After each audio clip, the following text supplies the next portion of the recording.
Hello everyone, I'm Dr. Han Phan. In this video, I'm going to demonstrate C++ struct. Struct is a group of data or function members under one structure name.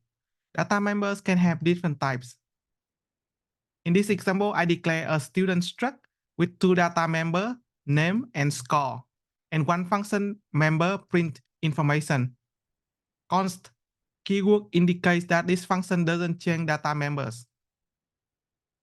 I also declare two variables GS1 and GS2 of the type student struct. Over here, I'm using the two global variables of type student declare above. Down here, I declare another local variable of the type student. And down here, I declare a pointer of the type student. Then I introduce the arrow operator, which is required to access the name members of the pointer. The new operator is used to create a new object of the type student. That's it for today's video. Thank you very much for watching. See you in the next one. Goodbye.